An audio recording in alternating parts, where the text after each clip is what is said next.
कई बार हम सुनते हैं कि कर्मों के कारण हमारा ये हुआ वो हुआ। कर्म सिद्धांत ये क्या है?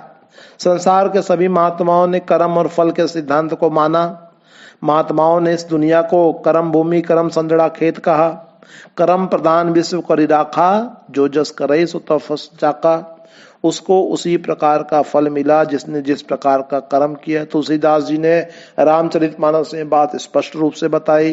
मृत्यु लोक से लेकर नरकों स्वर्गों तक और मनुष्य से लेकर देवी देवताओं तक सभी कर्म और फल के कानून के अधीन बार बार पैदा होते हैं और मृत्यु को प्राप्त होते हैं, कर्मों का फल भोगते हैं।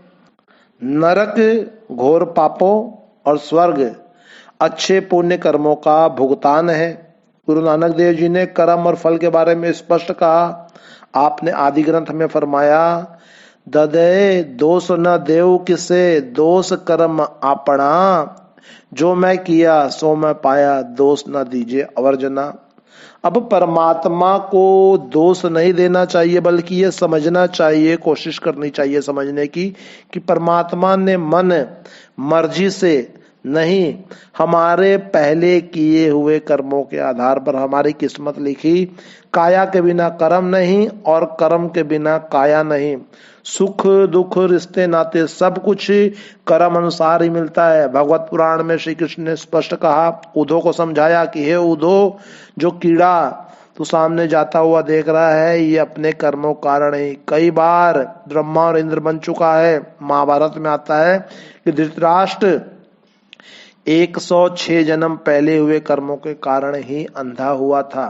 कर्मों का फल इंसान को हर हाल में भोगना पड़ता है। अब कर्मों को भी 3 भागों में बांटा गया, प्रारब्ध, क्रियमान और संचित।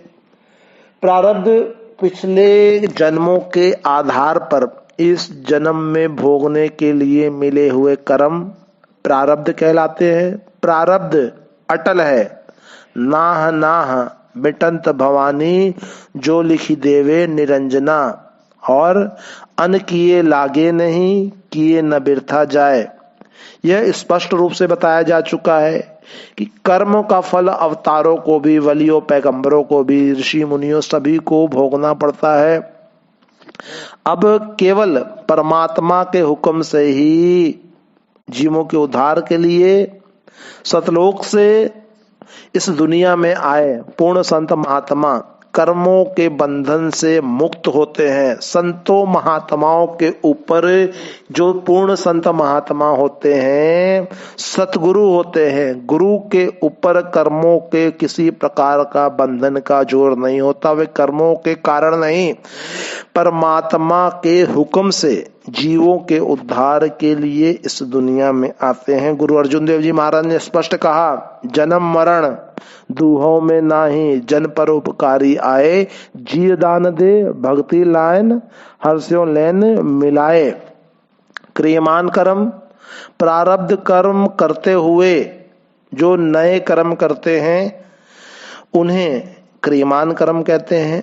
आज के क्रियमान कर्म जो अभी कर रहे हैं अगले जन्मों का प्रारब्ध बन जाएंगे, अगले जन्मों का हमारा भाग्य बन जाएंगे।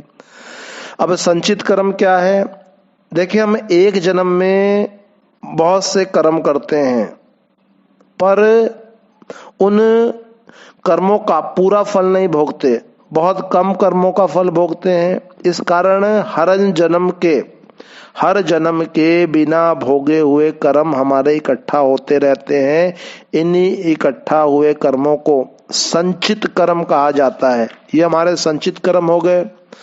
और इंसान का असली बंधन, उसकी बेड़ियां उसके कर्म हैं। जब तक सारे कर्मों का नाश नहीं होता, आत्मा इन कर्मों के बंधन से मुक्त नहीं हो सकती।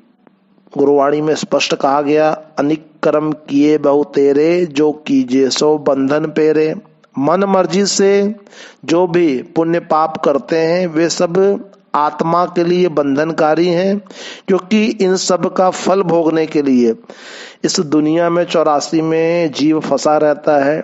कर्म से बचने का एकमात्र उपाय और साधन है पूर्ण संत सतगुरु की शरण और परमात्मा के सच्चे नाम की कमाई